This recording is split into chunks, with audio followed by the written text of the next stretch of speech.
Well, hey folks, welcome back to the shop. We have a 98 Softail Heritage Classic on the lift today. Beautiful bike, and it's coming in for a big bore kit and a cam upgrade and new lifters and all kinds of good stuff. So me and you are going to go through everything we need to do to install a big bore kit on this Evo motor and a new cam and new cam bearings and lifters or tappets, however you want to call it. All the way up. So we're going to have a lot of fun today, and welcome back to Butler Customs Motorcycle Shop.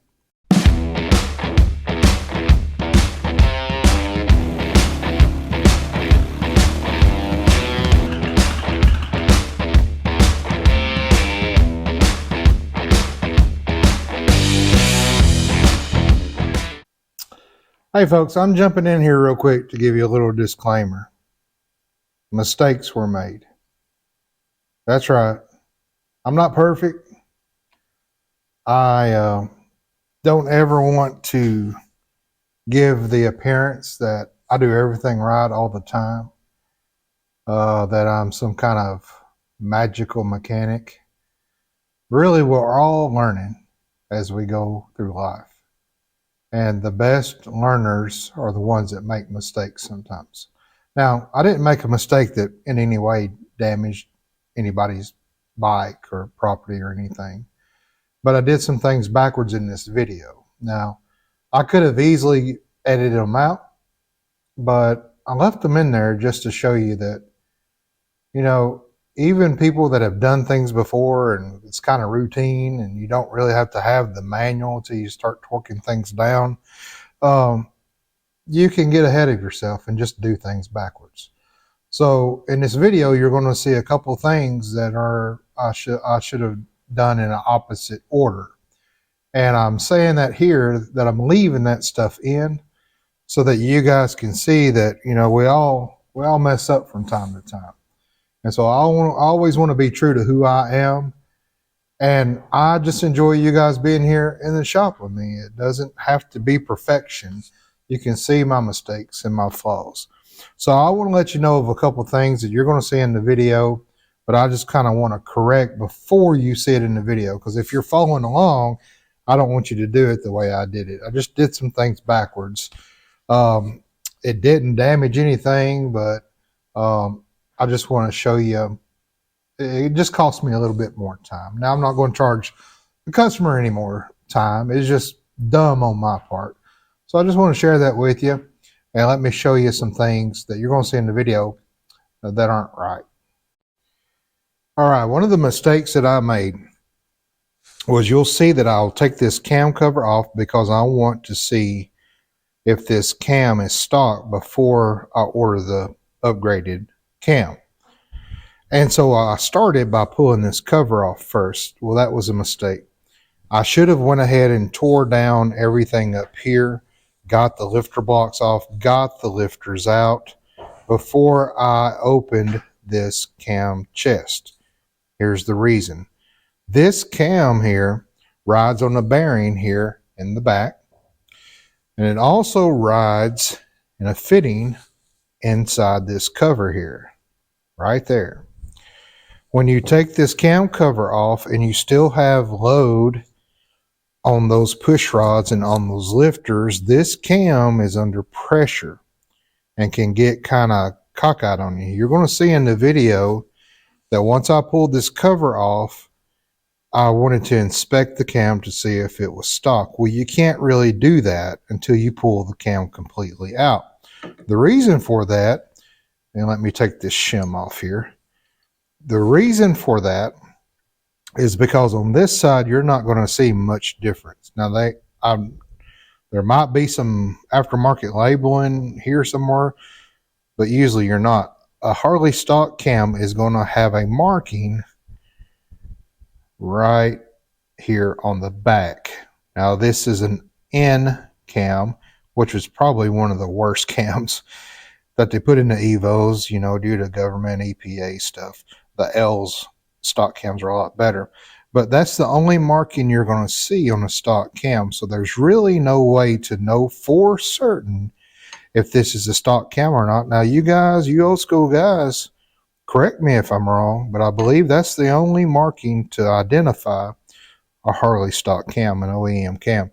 And so you have to pull this cam out in order to check. So I should not have pulled this cover off until I got all the pressure off the push rods, and then I got the push rods out and the lifters out with the lifter blocks.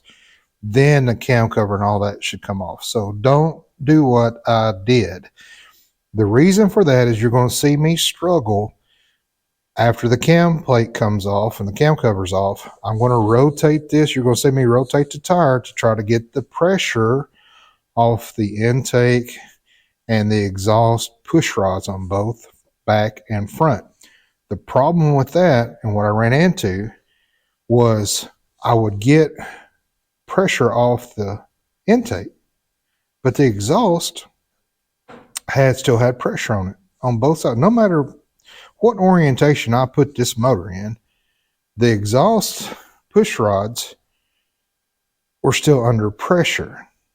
And I believe it was because I had this cover off. Now, it wasn't under much pressure, but it was not loose where I could spin it. It was just a little tight. So I felt comfortable going ahead and taking off the rocker arms. I would not have done that if it would have been extremely tight. And you'll see that I take the cover off, the rocker cover off, so that I could actually look at the arms to see their orientation. And they were not up hardly at all on the exhaust. So I felt safe taking it off. But that's a mistake of mine that you'll see. So don't do that.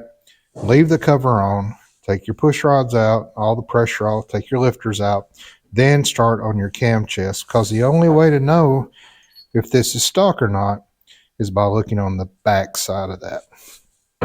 This was stock, so we have ordered the Andrews EV51 to go in there. Another mistake that I made that you're going to see in the video has to do with these. The rocker arms. Now, I guess in my brain fart, I've been working on twin cams so much that, I'm used to just pulling the arms off, the whole arm housing. Well, on the Evos, as you know, it's all one piece. It's all made together. This whole thing here is one piece. So you'll see me take these off and take these off, and then I realize, oh, wait a minute. There's 1, 2, 3, 4, 5 bolts more. Well, here they are. Oh, it's backwards. Sorry, I was looking through the camera. It's 1, 2, 3, 4, 5 bolts more that you have to take off. So you'll see a mistake where I loosen these first, and I should not have done that because I was thinking I'm just going to grab these and take them out. You can't do that on the Evos, and I know that. But I just got excited you were here, and missed that. So I wanted to show you some of my errors. Another thing is I had a beast of a time, you're going to see, trying to get this divider spacer off. And I know in my mind that it comes off if you kind of orientate it the right way on that rear cylinder. And I struggled and I struggled. Then I realized what was holding me up. There is a zip tie here. And that, you can probably see it there, that little bit of space kept me from being comfortable to pull it out. I didn't want to just manhandle it. So that's just a couple of my mistakes that I made. I mean, everything went fine and went well. And of course, we'll start on this end going in and then build up from there. So I just wanted to let you guys know that nobody's perfect. Everybody makes mistakes. You and I are all learning through this journey, and it's a fun time if we're honest with each other, and more importantly, honest with ourselves. You'll also see that this stud bolt came out, and we're going to replace that, and not replace it, but just kind of show you how to get that back in there. That's no big deal. Those come out sometimes. Your main thing is you want to make sure that, let me grab it and I'll show you. Now, I know I'm getting ahead of myself here. Here it is. Okay. I have seen these studs here have a lip. Now, I've not seen it myself, but a friend of mine saw it. He had a bike that just would not seal, kept blowing gaskets on an Evo. And what he finally discovered was somebody had installed these studs upside down. They put new studs in, and that lip was on the top. And it was keeping this long nut here from torquing properly on both cylinders. And so a good thing to inspect that you won't see in the video is that now we're also going to be pulling these pistons out. We got new pistons, new piston, even circlips, new piston rings. What's the little thing that holds the piston on? Piston pin. Maybe? I don't know. You tell me. It's the thing that goes in there. The little holder. So we're going to be pulling those as well. You won't see that in this video, but we'll do it in the next video. So now we'll jump right back in to where we were at the beginning. Now, here's some free advice. This is a rule I keep. Anytime you're working on the bike and you're taking this tank off, I always disconnect the battery. Now, could we do all this work without disconnecting the battery? Absolutely. However, I've run into it time and time again where once I pull this tank off, there might be a wire that's exposed that gets jostled or moved when we pull the tank, and it hadn't, grounded out before, but when you move things, it'll ground out. So as a habit and a precaution, always take your negative off or your positive off, or just take the battery out. And since we're doing so much work, I'm just going to go ahead and do that. So we'll go ahead and pull this off. I've already got the two bolts out here, and we'll slide this back. And again, before you work on things, remember, have a space set out to lay all of your used parts and your new parts.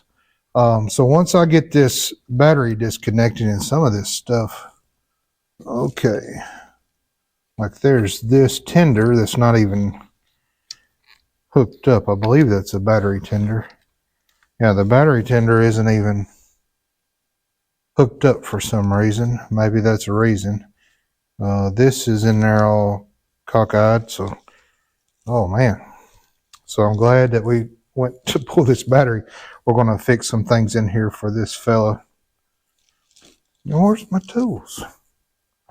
Alrighty, we'll start on the negative side and get that out of the way. And I'm just going to go ahead. It's a little battery in here in these Softails. It's a little skinny one. So I'm just going to go ahead and probably pull the battery out. Well, you know what? The negative's off. We'll just leave it as that. So now there's no power going to the battery. We'll start working on this tank. We'll drain this tank. Now, on these Evo petcocks, on this year, they have the petcock like a traditional petcock. However, it has a vacuum line on it, so the petcock won't actually flow unless the bike is being cranked and it sucks air from the carb and opens that valve up. So you can't just put a longer hose off this petcock, switch it on and drain it like an older bike. That valve has to be open. Now you can sit there and try to suck on it, but that's impossible. So we're just going to drain it from the front. I'm not sure how much gas is in here.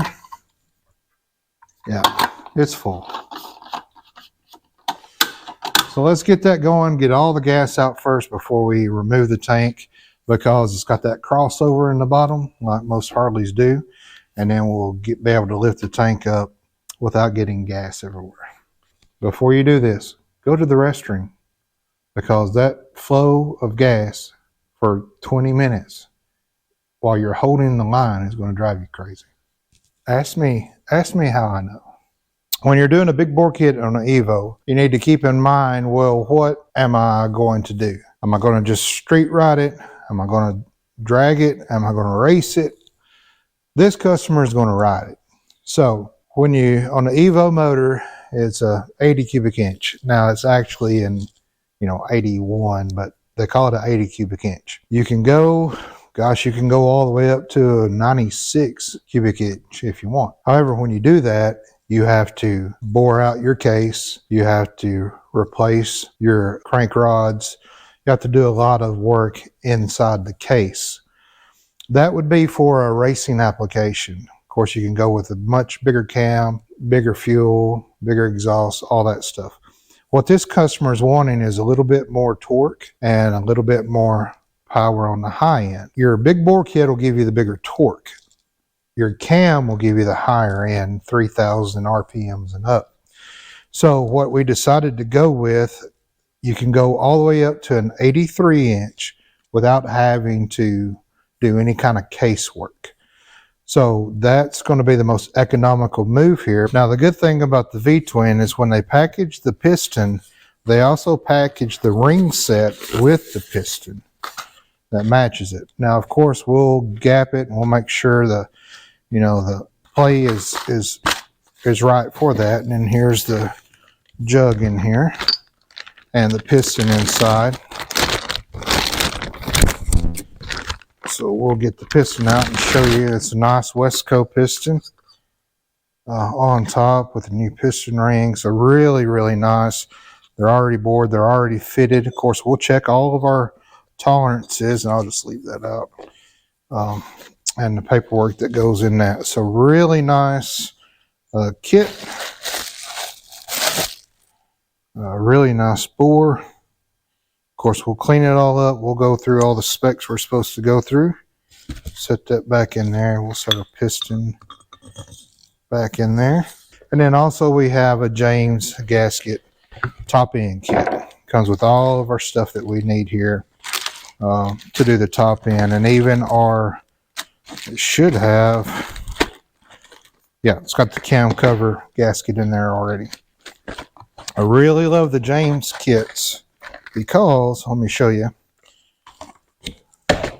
they have this nice material, but then they also have this rubber coating that it's almost like a RTV thing that goes around it, already made into the gasket. And I've used these time and time again, and they've been really, really great for me. Now, you say, well, what about the cam? Well, this kit recommends a cam that has a little bit higher lift. The stock cam, I believe, is a 49 lift, which is, I think, 0.49. This cam that I'm getting will be a 51, an Andrews 51V or V51. So that'll give it the lift. That's the recommended lift for the big bore kit. So that'll give him that higher RPM power that he wanted. Now, I have not bought the cam yet, and here's why. If you buy your bike used, and if it's in great shape, you don't know what upgrades have been done to it. So there might have been an upgrade cam at some time or another. So what you need to do is pull that cam cover, pull your timing out, pull everything out, and look at that cam and make sure it is a stock cam before you buy a cam.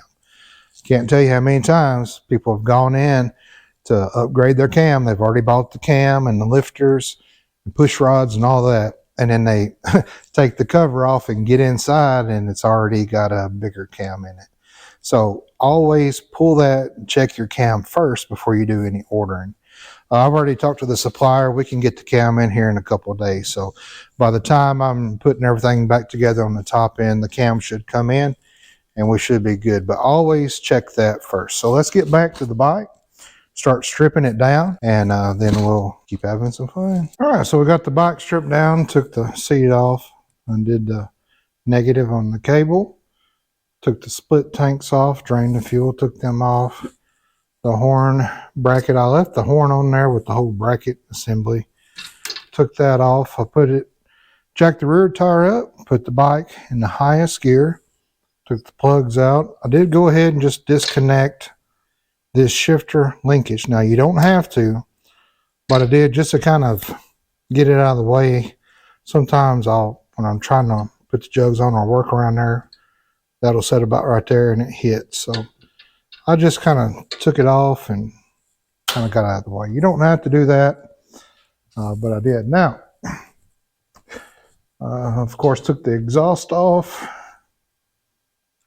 foot peg off to get the exhaust out, because it's those 1 and 2 things, 2 and 1, whatever. And carb off. I went ahead and took the crash bar off just because I got wide shoulders and sometimes my elbow will hit crash bar. 3 bolts, and I took it out. Now, before we start tearing down the top end, I do want us to pull this cam cover off, because I want to make sure it doesn't have an upgraded cam. Or if we order him the cam and then I get in there to replace it and it's already done, you know, I just wasted a lot of time and potentially some money for a restocking fee. If they don't take the cam back, it's even worse. All right, so before we start pulling the cam cover off, we need to get our plate off. Factory, they rivet them in. We're going to drill these rivets out, and then a lot of guys just turn it sideways and put the holes in, but it turns it sideways, so we will be re-riveting that. But find you a drill bit that's just going to fit in there. There we go. And one more. There we go. Oh, got it. So this is what I'm talking about. It's got the 2 screws here. So a lot of guys, instead of riveting it back, they'll turn it like this and put the screws in this. You can do that, that's fine, but it'll be crooked. So we're just going to rivet it once we get everything back together. All right, a couple of Phillips. Pop those off. All right, this screw here is about to strip out on me. We will be replacing it. But in case you run into a situation where it's stripping, no matter what you use or how good of a screwdriver you use, let me give you a little tip. Take you a flathead and get on one of the corners and just give you a tap. You'll want to go in the angle of unscrewing it. So get on one of the corners there. Give you a tap. Do all 4 corners if you need to. And what you'll see is it'll break loose. And then once it's broke loose, there you go. You should be able to get that off. We'll replace this little screw here. All right, so here's our timing. There's our rivets that we drilled out. Here's our timing screws where you can adjust the timing. All right, so here's your ignition timing. This little electronic box here. And as you can see, his is starting to melt, so it's not looking good. So I might reach out to him and see if he wants to upgrade to Ultima and replace that. But before you take these loose and bring that timing plate out, you want to mark where it is set, because I know that this bike is running well. We want to set it back to how it was, and you can see that this side's higher on the plate than this side, so the plate is actually shifted a little. It doesn't set square up. So I'm going to make me a couple of little marks here, and I'm going to make a little arrow like that, and I'm going to do the same right at the base of that. Now I'll come over here and do the same thing, just so I have more than one mark. Kind of helps you to line up. And hey, while we're painting, let's do another little mark here. Oh, that one's a little off. Now I got 3 good marks there, so I know where my timing is at. Let's see if I can squeeze in here by you. I want to do that one. We'll take these all the way out because I want that plate to come out. Now this whole plate can kind of come back and move. Now, the reason you have to take this plate off is because of this bell.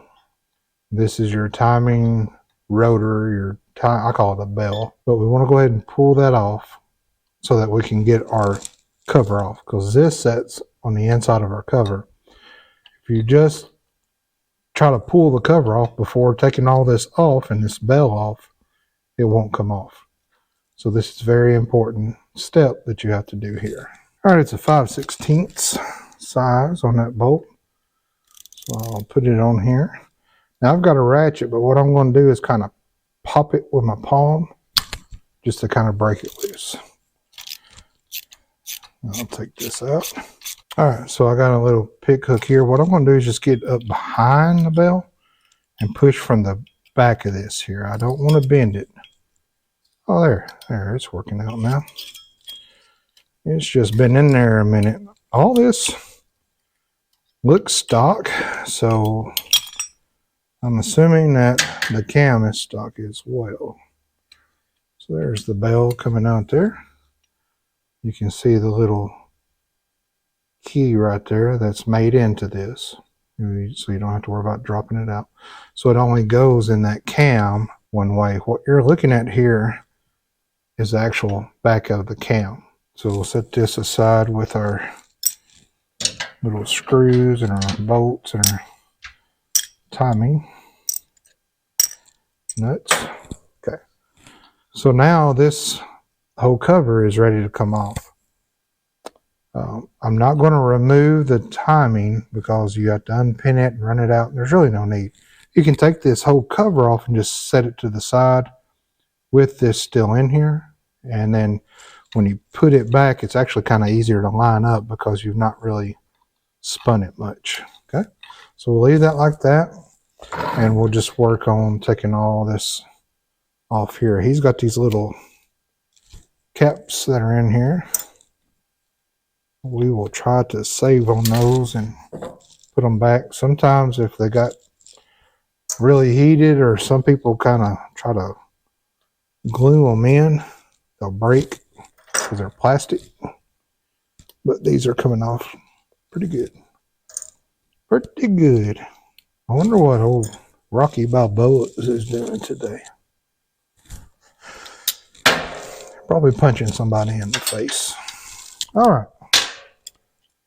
Now our cam cover is ready to be excommunicated from the bike. So let's put a little drip pan underneath. You will have oil come out of this. And then what I'm going to do is just break free. And I'm going to do it in a crisscross pattern, kind of like I'm taking a tire off. You don't want to warp. Man, you're all in my business. Let me set you over here. You don't want to warp these at all. These plates, they'll never seal up good. All right. Now, you don't have to worry about this cam cover falling off because you're going to lose your mind trying to get it off. Now, keep up with the orientation of these bolts. On the Evos, some are different lengths, so you want to keep up with the orientation of how they go, and then once we get the cover off, we can put them back in the cover how they go. Now this one will have a little plate that kind of holds the timing wires, ignition wires off the exhaust. So you'll have that little plate that'll might come out and fall with it. It might stay on there, I don't know. The timing has been removed, the bolt's been removed, the bell's been removed. All of those screws have been removed or bolts have been removed that hold on your cover.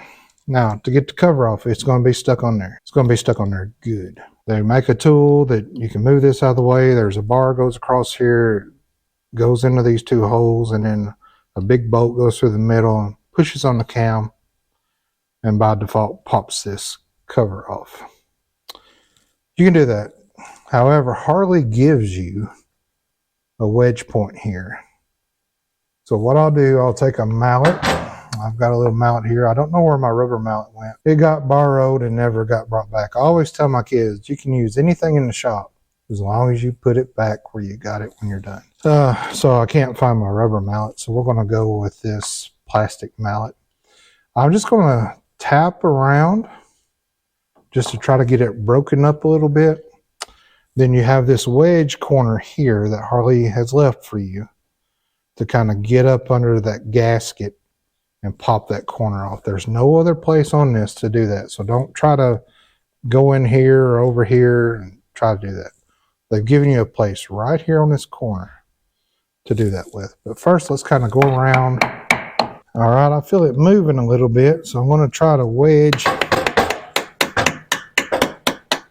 up in there. Very easy. There comes my oil. Now it's giving me enough room here that I can kind of work around. I'm not doing anything hard, not doing anything drastic here. I'm not using a crowbar or anything like that. I'm just wiggling. And it might not look like it, but it's backing off just like that. Okay. Now we'll set this over here. And as you can see, I've not damaged anything here and certainly not here. So here's a gasket that's had better days. So now this right here is your cam. This is your crankshaft. Go straight to the shaft. This is your cam that rotates with the lobes that makes the push rods go up and down. Your breather, or what some call an oil slinger here. Your oil pump gear down here. And then several gears. You got a couple gears back here.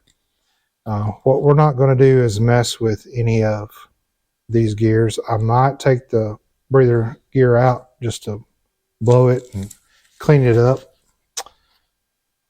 But for right now, I just wanted to pull this off to make sure that we have a stock cam. We will look for any kind of indications and writings. Now we might have to pull the push rods, wait and pull the push rods out and get the lifters out, put the lifter blocks out, and then see kind of if there's any markings on this. But this looks stock from what I've known in the past, but we will check it and verify it.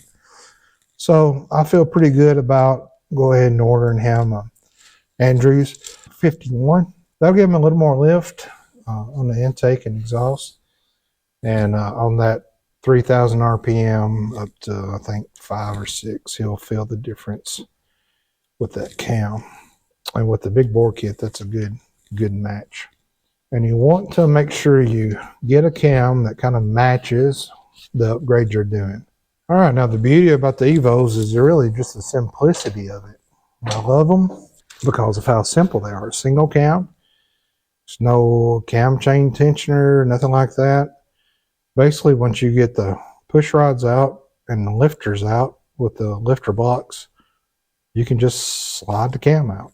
I want to go ahead and take these covers off here. That way we can actually see where our rocker arms are. Let's break one loose there. Break one loose there. Break one loose here. And I love the old Harleys. Look at that. Would you look at that?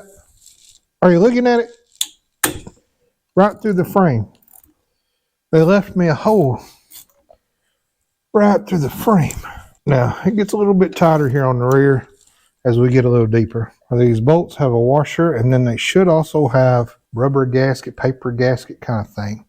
We'll be replacing those, but you got to get those off your bolts if they stick to the bolts or the washers before you put the new ones on, because when you don't do that, then you go to torque these down without those plastic things being off and replaced, you'll have double ones. And I have seen these bolts strip out. I forgot to take the old ones off. They were stuck up to the washer. So make sure when you replace these that you take the old ones off. All right, our cover's out.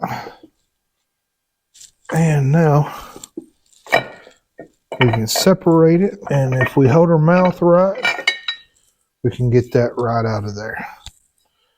I don't think we can get this one out just yet. I don't believe, but let me take these gaskets off. We might can.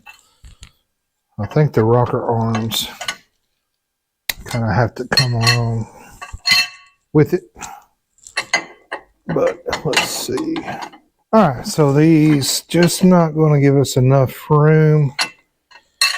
So we'll leave this rocker cover spacer there. We'll go ahead and do the front side as well. Now with the covers off, I can see where our arms are. Break that loose.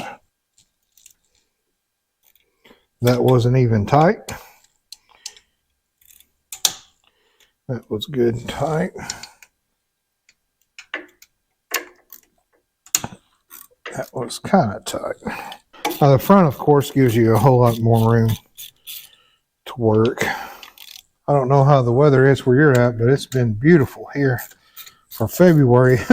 Still a little breezy, but I'm actually in shorts today. Separate that rubber gasket.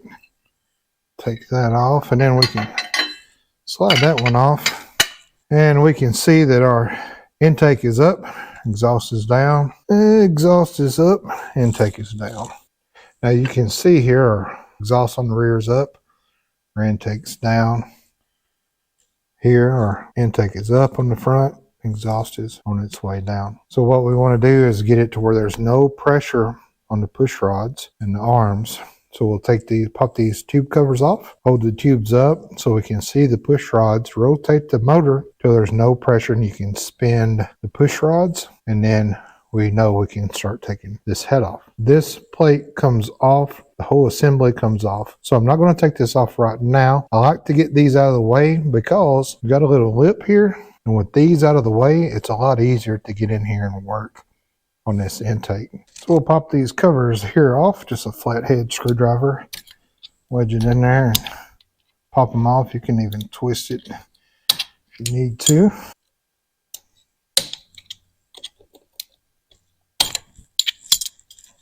All right. Now, maybe a little tight, but you'll be able to raise them up and they're not going to stay up, okay? So what you can do is get you a paper clip and a rubber band, open up the end of the paper clip, run the rubber band through there, and just run the rubber band up to the top of one of your bolts holding the rocker arm. There, a little tight. It's been a minute since anybody's been in here, maybe the first time, who knows. They are tight. We'll clean them up real good, like a little bit of water got in there. I don't know about you guys, but I never pressure wash a bike. I just ain't gonna do it. I actually never wash a bike. On my pan head, I just take a bottle of non-ammonia Windex, dilute it a little with some water, spray it and wipe it off. I don't ever wash a bike or pressure wash a bike. I like mine to look like they've been ridden hard and put up wet. Now, I ain't gonna have oil slinging everywhere and grime, but I like a little bit of age on a bike. All right, so I cleaned the push rods off, and I've got a little white chalk marker that I'll go across here like that. And man, that really helps me to see, get their pressure off of them. So I'll go back here and rotate the tire, and I'll watch that piston go down there. All right, so this one went down. It's now loose. I can turn it. This one is under pressure. Let me keep going a little bit. There's my intake going up, so let me go back. Okay, I can spin that. Oh, come on. And these are solid push rods, so there's not much you can do. You sure can adjust them. Either that lifter's not collapsing properly. I'm going to keep trying. So this exhaust all the way down is super tight. It tells me that that lifter is just not collapsing properly. And now you can say it's up a little bit, but there's nothing I can do about that. I think he might have had a bad lifter in there. It's not collapsing all the way. So now the pressure is off this as much as I can get it off. So now we'll go ahead and remove those. I want to take this whole rocker arm assembly off. I'm very curious as to why we can't, this is always under tension. My guess, I mean, it has to be an issue with the lifter not collapsing all the way. Now we're going to replace these lifters. So I don't like this, that it still has a little tension on it, but it's not much tension. I can see the arms. And that's why, guys, I like to take the covers off before I start loosening the push rods. Now, if you had adjustable push rods, it wouldn't be an issue. That's why, you know, when you get into your motor, you just never know what you're going to get into. But the good news is the new lifter should fix that right up. And I wonder what his exhaust valve looks like with it always being partially open. Can't believe the bike was running as good as it was. I don't think he's ever had any running issues out of the bike. Not that he's told me. Now the whole arm assembly can go. Oh no. Oh, duh. All right, I messed up, guys. Don't do what I did. On the twin cams, you can remove these rocker arms by themselves. On these, they're all one piece. I'll show you that here in just a second. So what I should have done is loosen all these small bolts first, and I failed to do that. All right, so they're all out, and they all come up now. This is all one piece. Twin cams, they come up separate. So when you pull these off, you will take these. I like to take the smallest bolts out first, or tension off. So I'll break these. Then there'll be 3 on the inside, 7. So these are 3/16 Allen head. These are, these are 7/16 bolts. Then you can take your big 1/2-inch bolts out, and this will raise up. So it all comes out one unit. I put my bolts back in where I took them out. Make sure you got all your washers with your bolts. Now the pressure is off on the Evos. The intake is always shorter than the exhaust, so the exhaust is always longer. We can rotate our motor and get tension now off of the back push rods, the back cylinder push rods. So we're going to have to move this around where we can get in there to work on our smaller bolt. Have to get you an Allen wrench here on this back one. You might even have to shave it down a little bit. They didn't leave you a hole for that through the frame. All right, that's out. Now we can work on our 7/16. Again, we'll just have to kind of move this around out of the way. Move that out of the way there. And one more back here. And we've got our 1/2 inches here. So now this is all loose to get our exhaust up out of the way. And then we'll move this and get our intake up out of the way. Again, our exhaust is a little bit longer than our intake. Now we should be able now to hold our mouth just right. I believe we can angle that and get that bolt out now that everything is kind of out of the way. There we go. I had to angle that up to get that bolt out to clear the frame. Well, what in the world? Come on, Harley. You couldn't have gave me a 1/2 inch. You couldn't have given me just a 1/2 inch, Harley. It's like a Rubik's Cube. Can somebody help me explain this? Oh, it's that zip tie. Oh, gosh.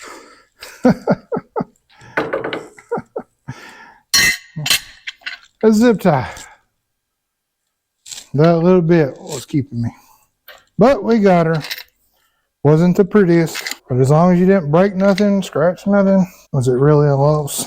Now, as you can see, we've got a lot more room now to work right in here at the angles that I want to get that intake manifold off. Getting good oil flow, that's good.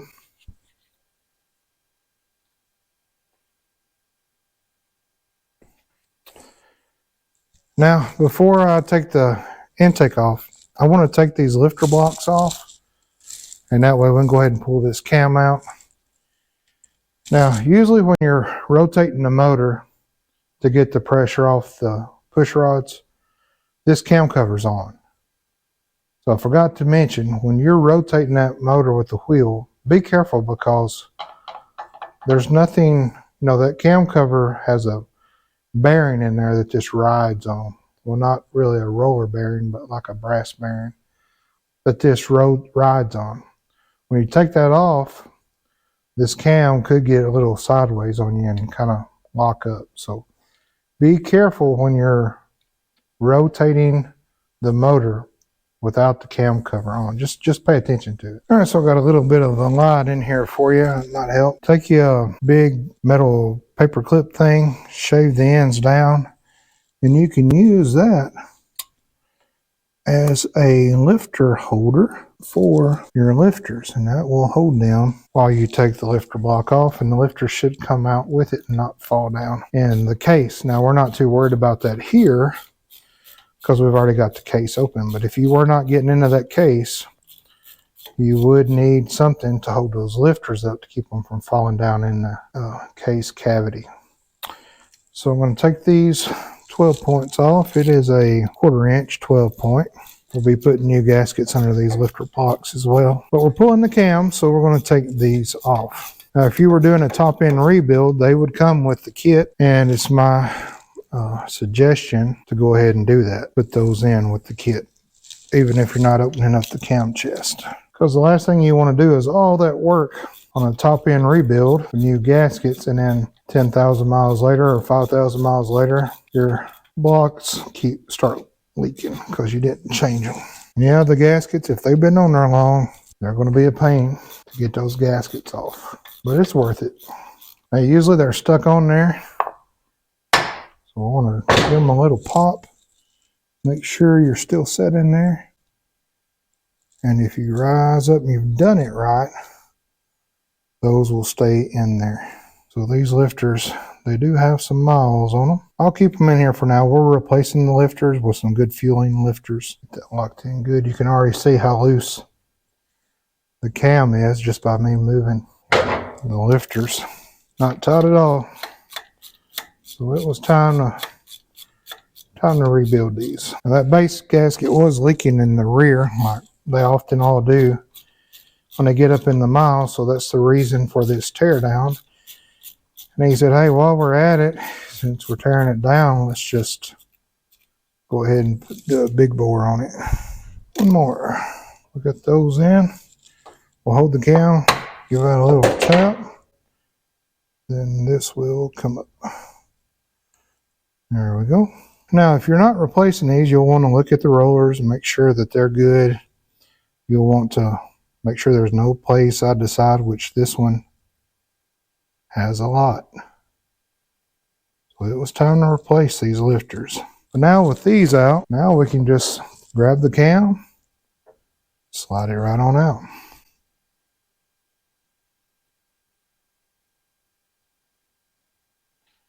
So here is our cam, and it indeed looks to be stock and original.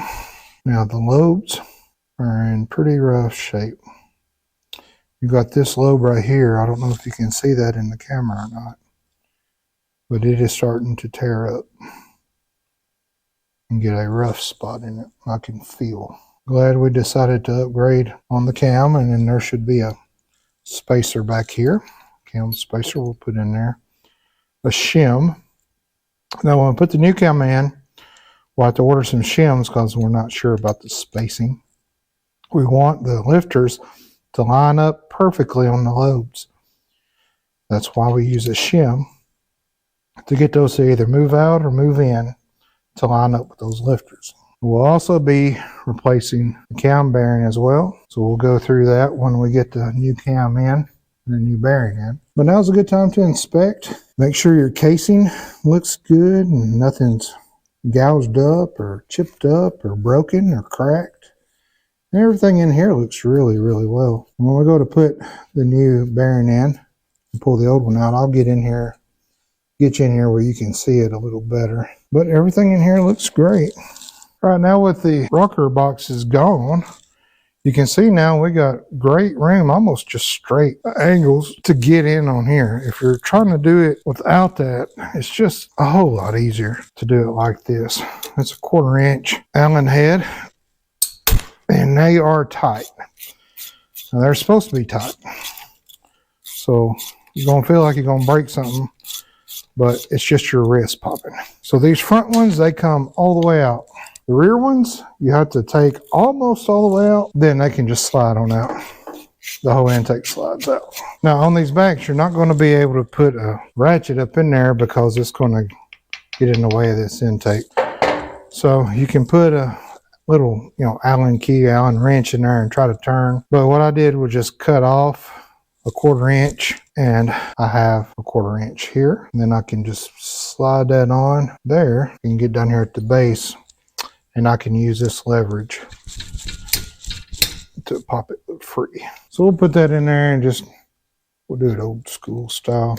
Once you get it backed out, you should be able to just screw it out here with your fingers. Now you'll want to go all the way out, but you can put it back in and give it just a couple turns, and then that'll let your intake come off. But if you just want to go ahead and take them all the way out, it don't matter. So we can just grab it and pull it right on out. Now our heads are ready to come off. Now I do want to show you this on the front jug. Let me angle this here.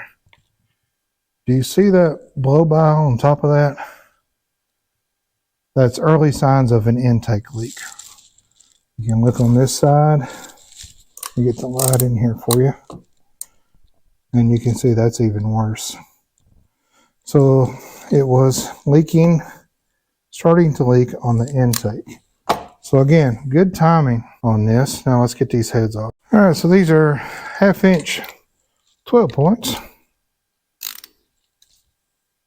with a breaker bar. And what you want to do is, now these are torqued down specifically. So you don't want to take one all the way out or all the way loose. You want to turn it a 1/4 at a time, all the way around until the pressure is off. So we'll grab one, hold the bite, 1/4. Actually, maybe even a little less than that. You just want it to kind of break on you and move. So we did that one. We'll do this one.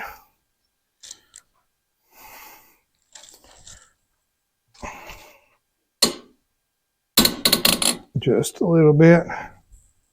We'll do the other one. Just a little bit.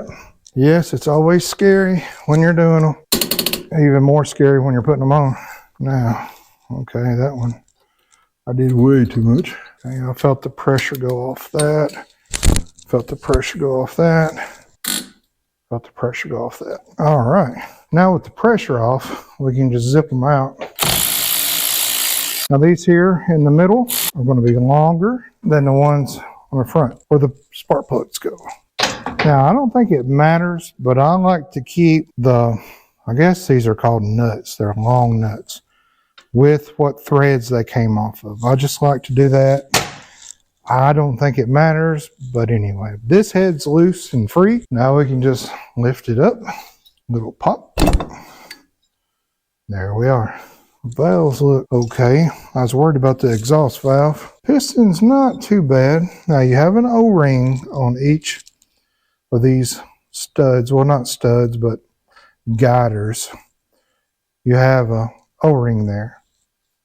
And since we're not going multi-layer gasket back and we're not using these jugs, there will be a new O-ring that'll go in there.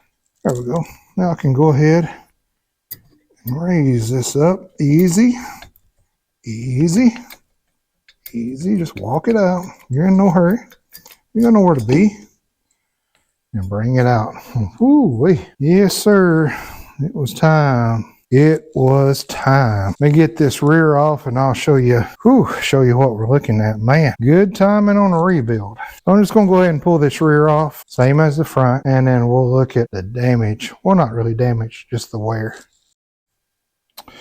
All right, so as you can see, definitely time for a good rebuild. Really time. Now you may notice something. 1, 2, 3. Oop. The bolt came out with the stud. That happens sometimes. The nut came out with the stud and bolt. So when we go to put this back in, I'll show you how to get that unseized and get this back in. The threads look fine, so I think we can reuse this and get that seated back in. But I'll show you how to do that when we start putting everything back together. This happens sometimes. Don't freak out. I was able to lift the jug up, lower the piston down. angle the jug just a little to get this to clear up here and to come out. So no worries in that. If it happens on the front, it's a lot easier to get out. The rear, this corner, the other corner can be some trouble. But I was able to get it out. So now we'll just rebuild. Let me show you the jugs here. See if we can get a good light down there and there on them. Not sure if you can see that or not, but it was time. It was time. Got up and down scoring. Still a little bit of hatch left. Not much. Now I did notice on the rear head, I will have to check for leaks on the valves because that looks pretty leaky around there. So we will definitely spend some time probably just cleaning up his valves. Not do a complete valve job and replace everything, but we might while we're here. Well, that's going to do it for part 1 of our teardown. Part 2, we're going to rebuild with a big bore kit, new cam bearings, new gasket kit all the way up, and boy, we're going to have fun. Thank you so much for stopping by and working with me today in the shop. And tell your mama now I said hi.